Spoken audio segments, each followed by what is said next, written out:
यत् करोषि यदश्नासि यज्जुहोषि ददासि यत् तपस्यसि कौन्तेय तत् कुरुष्व मदर्पणम्। हे प्रभु, प्रत्येक कर्म की तरह यह कर्म भी आपको समर्पित है। बच्चों, आज मैं आपसे अंग्रेजी भाषा के ध्वनि विज्ञान के विषय में फोनेटिक्स के बारे में कुछ चर्चा करूंगा। इसके पहले कि मैं चर्चा शुरू करूं, कुछ प्राथमिक प्रश्न अगर आप लोगों के हैं तो पूछिए। अगर हम फोनेटिक्स ना सीखे तो इंग्लिश सीख सकते हैं बिना फोनेटिक्स सीखे? हाँ, इंग्लिश सीख सकते हैं आप, बिल्कुल। लिखना सीख सकते हैं, पढ़ना सीख सकते हैं, अच्छी तरह से बोलना नहीं सीख सकते।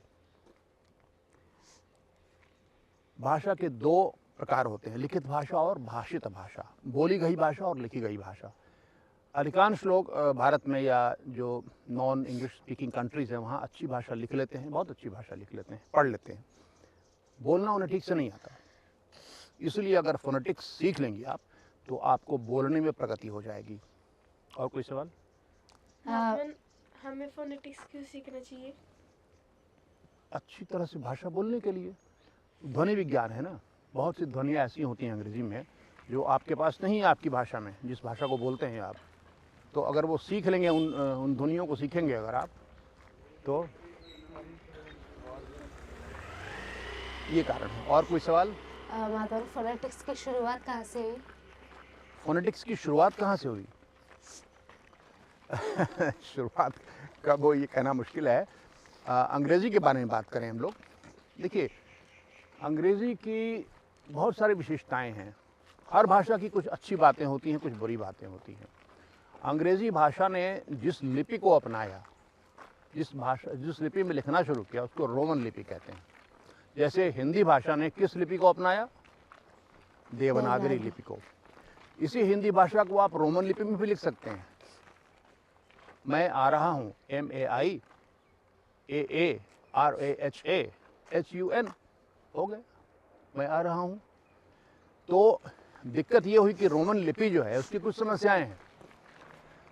उसमें लिखते कुछ हैं, बोलते कुछ हैं। अब HONOUR ये है ऑनर, लिखते कैसे हैं? एच तो एच से हा होना चाहिए ना, तो ये हॉनर होना चाहिए, लेकिन बोलते हैं ऑनर। अब जो व्यक्ति नहीं जानता है इसके उच्चारण को, मनमाना उच्चारण दे दिया आपने, तो वो कैसे बोल पाएगा? वो तो हॉनर ही बोलेगा। PUT पुट और BUT बट। क्यों भाई, बुट क्यों नहीं? मतलब उच्चारण अलग हो जाते हैं। एक जो अल्फ़ाबेट का जो एक इकाई है, ABCD कुछ भी, उसको वो कई ध्वनियों के लिए प्रयोग करते हैं। जैसे CAT, कैट, सी किसके लिए प्रयोग हुआ? क ध्वनि के लिए। और सक्सेस उसमें स के लिए हो गया है। तो अब सक्सेस क्यों नहीं बोलेंगे उसको आप? ये समस्या थी। इसीलिए ये निर्णय किया गया कि भाई अंग्रेजी भाषा बोलने के लिए इसकी एक अलग से फोनेटिक अल्फ़ाबेट बनाई जाए। फोनेटिक अल्फ़ाबेट, उसको हिंदी में कहेंगे फोनेटिक अक्षरमाला, फोनेटिक वर्णमाला। अब देखिए, हिंदी भाषा जो लिखते हैं नागरी लिपि में आप, जिसमें संस्कृत भी लिखी जाती है, तो उसमें कोई अलग से फोनेटिक स्क्रिप्ट नहीं है, फोनेटिक अल्फ़ाबेट नहीं है, कोई फोनेटिक अक्षरमाला नहीं है। और आ ई ई जो पढ़ा आपने, बस खत्म। अंग्रेजी में आप ABCD पढ़िए, एक तो कैपिटल पढ़िए पहले, फिर स्मॉल लेटर्स पढ़िए, समझिए, और उसके बाद एक अलग से वर्णमाला है, उसको फोनेटिक वर्णमाला कहते हैं, जिसमें जो लिखेंगे वही बोलेंगे। हिंदी भाषा में, संस्कृत भाषा में जो लिखते हैं वही बोलते हैं। एक अक्षर एक ध्वनि के लिए। फोनेटिक्स का मतलब ध्वनि से संबंधित होता है। फोन बोलते हैं अपना, फोन में भी वही चीज है, ध्वनि। तो इसलिए एक अलग वर्णमाला की इजाद की गई। अब होता क्या है कि स्कूलों में आप लोगों को वर्णमाला सिखाई नहीं जाती वो वाली। तो आप जब डिक्शनरी पढ़ते हैं, किसी शब्द का उच्चारण देखते हैं, वो देखिएगा कि उस शब्द के बगल में उसका उच्चारण फोनेटिक वर्णमाला में लिखा रहता है। बच्चों को पढ़ना नहीं आता। अगर वो पढ़ना आ जाए आपको, तब आप अधिक सटीक तरीके से भाषा को, अंग्रेजी भाषा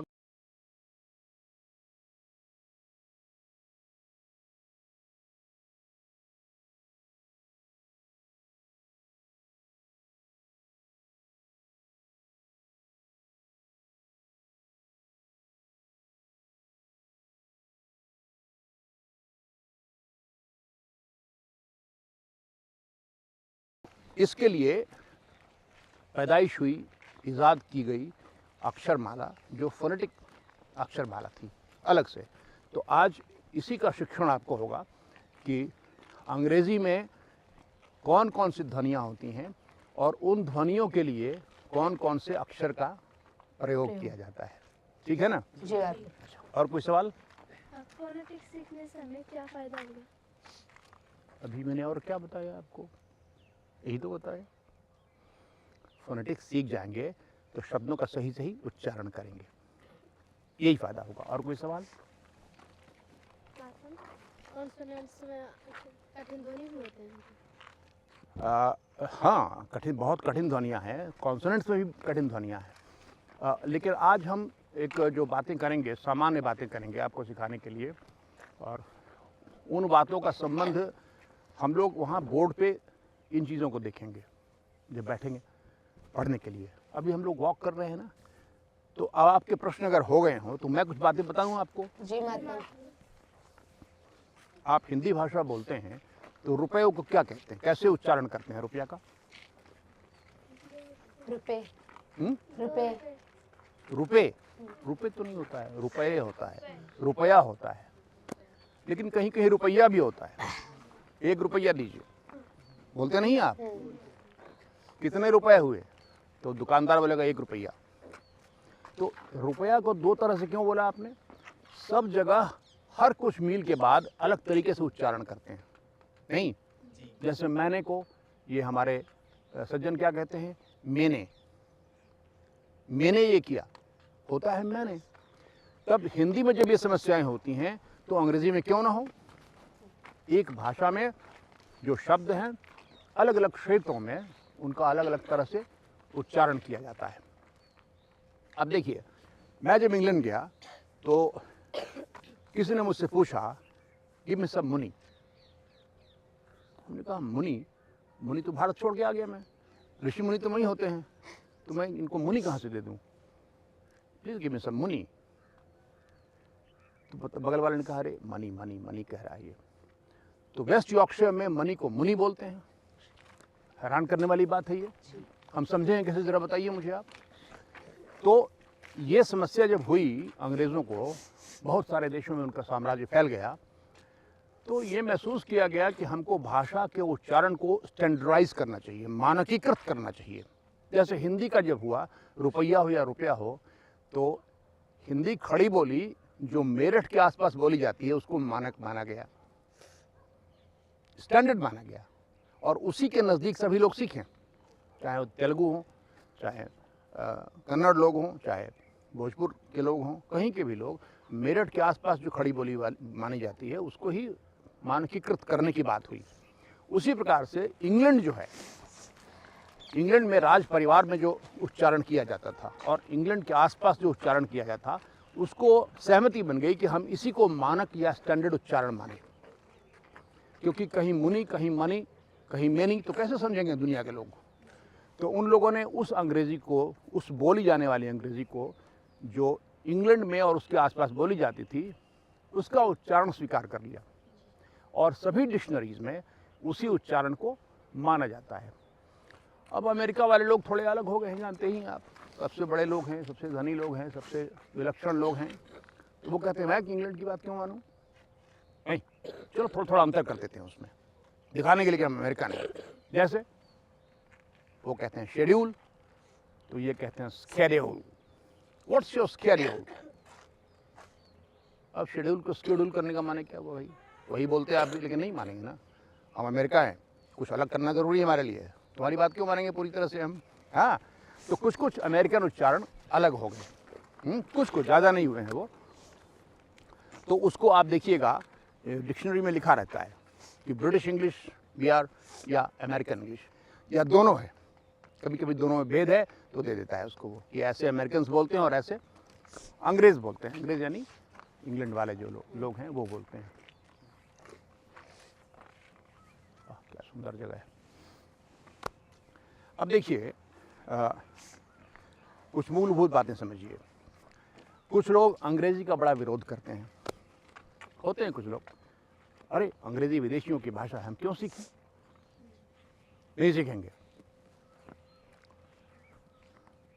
अब हम अंग्रेज़ी क्यों सीखें, भाषा क्यों सीखें, इसका क्या जवाब है, कोई बताएगा? जो हमारे विचार है, मतलब जैसे कि हमारे जो ग्रंथ है भगवत गीता जी या अन्य जो ग्रंथ है, अगर हम इंग्लिश सीखेंगे तो उनको अनेक देशों में भी प्रचार कर सकते हैं। हाँ, इससे वो एक समझ कारण पाए। देखिए, आपने अच्छी बात कही कि विवेकानंद यहाँ से जब गए धर्म संसद में, तो उन्होंने जो भाषण दिया वो अंग्रेज़ी में था। अगर अंग्रेज़ी नहीं जानते महात्मा वो, तो कैसे बोलते? और आपको ये बता दूं कि उन्होंने जब वो बातें की जो उन्होंने वहाँ पे की धर्म संसद में, तो अंग्रेज़ बड़े हैरान हुए। उनकी एक विशेषता है, वो नहीं कहते हम और हम। वो आनो भद्रा क्रतवो यंतो विश्वतः की जो हमारी बात थी पहले, कि सभी तरफ से विचारों को अपने मन में आने दो, खिड़कियां बंद न करो, इसमें वो आ गए। इसीलिए विज्ञान में उनका विकास हुआ, इतना ज्ञान में विकास हुआ। वो नहीं रोकते गए मेरी चीज़ है, मैं ही मानूँ, यही मानूंगा, कुछ नहीं मानूंगा, और ये फला चीज़ लिख दी धर्म ग्रंथ में, यही सही है। बारिश ईश्वर कराता है तो ईश्वर ही कराता है, बादल नहीं कराते। ऐसे लोग हैं ना आज भी, जो गोली मार देते हैं लोगों को, बच्चों को, कि तुम खबरदार जो पढ़े हो कि ये बारिश कैसे होती है, भाप उड़ती है, बादल में पहुंचती है, वहाँ से गिरती है, ये गलत बात मत करो, पढ़ाओगे तो गोली मार देंगे। 5000 बच्चों को गोली मार दी अफ्रीका में उन लोगों ने, भून दिया। क्यों पढ़ा रहे हो, बंद करो स्कूल, साइंस नहीं पढ़ाना है, जो लिखा है हमारी किताब में वही पढ़ाना है। तो खैर, मैं ये कह रहा था आपसे कि ये समझिए कि अगर आप ये पढ़ेंगे अंग्रेज़ी भाषा को, तो एक तो वो जो बता रही हैं आप, उसके माध्यम से आप बता पाएंगे। विवेकानंद ने जब बताया चीज़ों को, तब अंग्रेज़ों ने लिखना शुरू किया कि भाई हमको समझ में नहीं आ रहा है कि हम वहाँ क्रिश्चियन मिशनरीज़ क्यों भेज रहे हैं भारत में, जो इतनी बड़ी बड़ी बातें जानते हैं ये लोग। तो पहली बार भारत का ज्ञान वहाँ अंग्रेज़ी के माध्यम से पहुँचा धर्म संसद में। सभी लोग अवाक रह गए कि वाह, खाली उनकी सूरत देख के अवाक नहीं थे लोग कि बड़े सुंदर लगते हैं वो, ना, ऐसा मत भ्रम पालिएगा जी, सुंदर तो थे ही थे वो, लेकिन उसके अलावा भी चीज़ थी। बातें जो कर रहे थे उसमें बहुत सब्सटेंस था। वो बातें वो जानते नहीं थे कि भारत में, वो समझते कि सपेरों का देश है। उनको ऐसे ही बताया गया था, अरे यहाँ तो कुछ नहीं, सब सांप नचाते रहते हैं लोग सड़क पे जा करके। तब पता चला। अभी भी देखिएगा नेट पर तो चिट्ठियाँ मैंने पढ़ी हैं जो कहती हैं कि भाई तो हमको पता ही नहीं था कि इतना बड़ा, इतनी बड़े ज्ञान की संपदा वहाँ पर है। एक तो ये हुआ। दूसरी चीज़ ये हुई कि जितना अभी ज्ञान हुआ है, विज्ञान में विकसित हुआ है, सोशल साइंसेज में, ह्यूमैनिटीज़ में, और जितना विकसित हुआ है यूरोप में, अमेरिका में हुआ है ज़्यादातर, तो वो सब ज़्यादातर अंग्रेज़ी में ही है। और अंग्रेज़ी अगर आप नहीं जानेंगे तो उन ज्ञान से आप वंचित रह जाएंगे, नहीं, तो इसलिए जानना ज़रूरी है। तो जब आपके वेद कहते हैं आनो भद्रा कृत,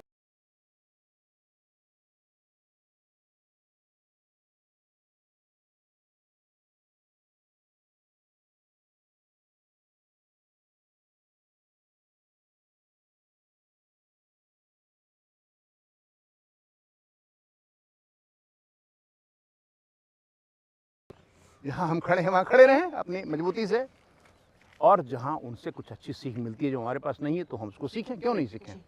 नहीं सीखें, वो हमसे सीखें और हम उनसे न सीखें। ये कौन सी बात हुई भाई, है कि वो सारा ज्ञान वेदों में है और उपनिषदों में, उनके पास तो कुछ है ही नहीं है, वो ऐसे ही प्लेन उड़ा रहे हैं ऊपर, बिना ज्ञान के प्लेन उड़ा रहे हैं। तब जी चलिए, तो इसलिए ये जो है भाषा सीखिए अंग्रेज़ी। और कोई भी भाषा जब सीखते हैं, इन्होंने पूछा क्या फ़ायदा होगा, मैं बताऊं आपको फ़ायदा क्या हुआ उससे। देखिए, भगवान ने कहा है भगवत गीता में, स्वे स्वे कर्मण्य वीरता संसिद्धिं लभते नरः स्वकर्म निरता सिद्धिं यथा विन्दति तच्छृणु। अब वो कहते हैं स्वे स्वे कर्मणि अभिरता संसिद्धि लभते नरः, यानी अपने अपने कार्य को अभिरता, रता नहीं, अभिरता, अभी मतलब अच्छी तरीके से कीजिए तो संसिद्धि मिलेगी, सफलता मिलेगी आपको, परम सफलता भी और यहाँ की सफलता भी मिलेगी आपको। तो यानी आप एक्सेलेंस के लिए स्ट्राइव कीजिए, एक्सेलेंस, श्रेष्ठता, जो कार्य कीजिए अति श्रेष्ठ तरीके से कीजिए, कोशिश कीजिए। देखिए, कोई भी व्यक्ति सभी चीज़ों में समान रूप से श्रेष्ठ नहीं हो सकता है, सीमाएं हमारी होती हैं। लेकिन जहाँ तक हो सके विद्यार्थी के तौर पर हम जो भी पढ़ रहे हैं, कोशिश करें कि हम इतना अच्छा पढ़ें कि बस अच्छा पढ़ें, सबों से अच्छा पढ़ें। अब सबों से मैंने नहीं कहा इसलिए कि उसकी ज़रूरत नहीं थी मुझे, आपको समझाने के लिए मैं कह रहा हूँ। सबों से क्यों कंपटीशन करें हम अपने कार्य को श्रेष्ठ तौर से करें ना, उनको हराने के लिए नहीं करें, हम अपने लिए करें। तो एक्सेलेंस के लिए ज़रूरी है कि हम भाषा को एक्सेलेंट तरीके से बोलें। अब कोई आ गया वहाँ से हिंदी भाषी, और आपसे टूटी फूटी भाषा में बातें करेगा, का बाबू का करत बाड़ा, तो अच्छी बात है, अपनी भाषा में बोल रहे हैं वो, लेकिन हिंदी जब बोलेंगे वो, तो भोजपुरी में हिंदी क्या बोलेंगे, आधी हिंदी भोजपुरी आधी हिंदी। अगर शुद्ध उच्चारण से हिंदी बोलेंगे तो आप पर प्रभाव पड़ेगा उनका, नहीं? हाँ, आपसे संप्रेषण ठीक से कर पाएंगे वो। इसीलिए अंग्रेजी जब बोलिए तो आगे वाला भी समझे और उसको लगे कि वाह क्या क्या लोग हैं ये लोग, ये तो हमारी भाषा हमारी जैसे हमसे भी अच्छी बोलते हैं ये लोग, है ना? इसके लिए आपको फोनेटिक्स सीखना चाहिए। तो एक बात तो ये हुई। दूसरी बात ये है कि अंग्रेजी को वर्ल्ड की लिंगुआ फ्रैंका कहते हैं। लिंगुआ फ्रैंका क्या होती है? जो संपर्क भाषा दुनिया की है। मुझे वर्ष 2000 की स्टैटिस्टिक्स याद हैं, इधर मैंने नहीं देखा। वर्ष 2000 में इस धरती पर 600 करोड़ लोग थे। उनमें 100 करोड़ लोग यानी छठा भाग पूरी दुनिया में अंग्रेजी जानते, बोलते या लिखते थे। 100 करोड़ लोग। और अंग्रेजी भाषा आज भी 6 दर्जन देशों की सरकारी भाषा है। भारत की भी सरकारी भाषा है। सरकारी भाषा एक ही नहीं होती है, 1 2 3 4 भी हो सकती है। लेकिन इस प्रकार से भी देखें आप तो फ्रेंच 29 देशों की सरकारी भाषा है। अंग्रेजी के बाद आपको फ्रेंच सीखनी है, याद रखिएगा, क्योंकि तभी इन विचारों का प्रसार आप इन देशों में, करीब 200 देशों में 129 देशों में अंग्रेजी बोली जाती है। सर्वत्र नहीं बोली जाती है, लेकिन वहाँ जाइएगा तो एक ऐसा वर्ग है जो अंग्रेजी जानता है। हिंदुस्तान में भी सब जगह नहीं बोली जाती, गांव में नहीं बोली जाती है, लेकिन आप जाइएगा तो जहाँ भी जाइएगा, व्यापारी भी हैं, अफसर भी हैं, नेताजी भी हैं, वो सभी लोग अंग्रेजी समझते और बोलते हैं। तो वहाँ जाके आप व्यापार जब करने जाएंगे तो किस भाषा में बात करेंगे? जो व्यापारी जानता है या उसके लोग जानते हैं वही तो। ये तो व्यापार कैसे करेंगे आप? तो आप नहीं चाहते कि व्यापार बढ़े हमारा देश में, विश्व में? नहीं चाहते कि भारत का व्यापार बढ़े, तो कैसे बढ़ेगा? अच्छा, आज ग्लोबलाइजेशन हो गया है, यानी वैश्वीकरण हो गया है। ग्लोबलाइजेशन का मतलब क्या होता है? चीज़ें फटाफट यहाँ से वहाँ जा रही हैं। अब चीन वाले क्या क्या खाते हैं आप जानते ही हैं। मगरमच्छ भी खाते हैं, वो प्रेम से खाते हैं, वो कुछ भी खा लेते हैं। अब उसके बाद लाते हैं तो वायरस पकड़ लेता है। और अब स्थिति ये हो गई कि वहाँ से एक प्लेन पे बैठ के चाइनीज अगर आ गया तो उसके बाद माध्यम से फैल गया। कोरोना भी वहीं से निकला। कोविड क्यों कहते हैं? COVID, कोविड के चाइना ऑर्गेनाइज्ड, सी से चाइना, ओ से ऑर्गेनाइज्ड, वी से वायरस, COVID-19 कहते हैं उसको। तो वो लोग इस बात को अभी नहीं समझ रहे हैं, समझेंगे धीरे धीरे कि एक के वेजिटेरियन होना चाहिए और दूसरा ये कि खाइए भी तो ज़रा सा देख दुख के खाइए क्या खा रहे हैं आप। तो चाइना में ही नहीं, कई जगह ऐसा होता है, मैं खाली चाइना, लेकिन चाइना जितने ही इधर निकले हैं वो सब वायरस वगैरह ज़्यादातर चाइना से निकलते हैं। तो अब वहाँ से कोई वायरस निकला तो ग्लोबलाइजेशन हो गया, वहाँ से इंडिया पहुँच गया, इंडिया में आ गया, इंडिया से पाकिस्तान गए, वहाँ हो गया, प्लेन पे जा रहे हैं लोग ना। तो ये इसको ग्लोबलाइजेशन कहते हैं।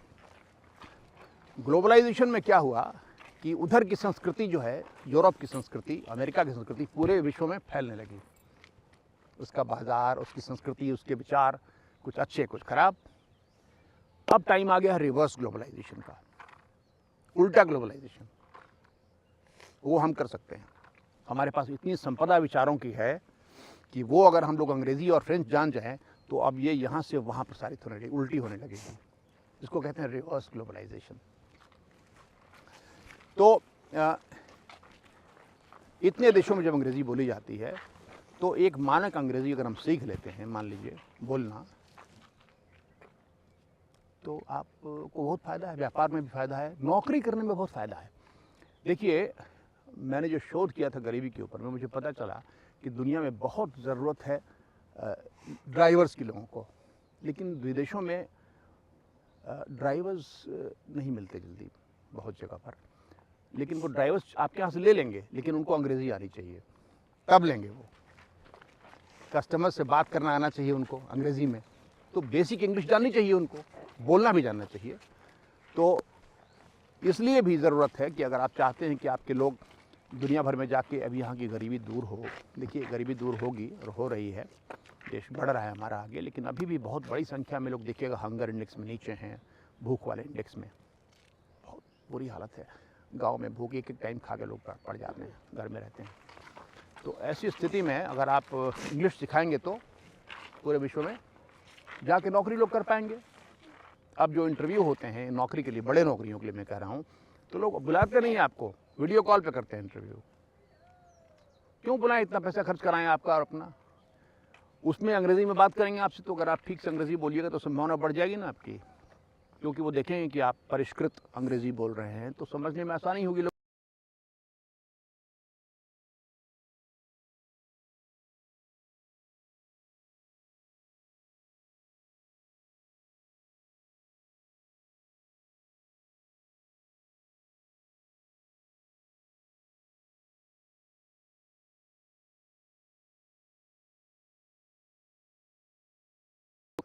अपने बाप माँ को कार भेज देते हैं, देखा है मैंने।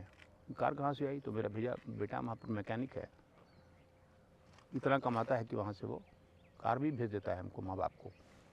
तो ये संभावनाएं अगर आपको तलाश करनी है हर प्रकार से, तो अंग्रेजी सीखने की आपको ज़रूरत है। अब कोई प्रश्न हो तो बताइए, पूछिए, तो हम लोग सीखना शुरू करें। जी बाबूजी। तो हम लोग पार्क में चलते हैं, तो हम लोग अब चलते हैं और ब्लैक बोर्ड पर कुछ चीज़ें सीखते हैं, ठीक है। जी बात।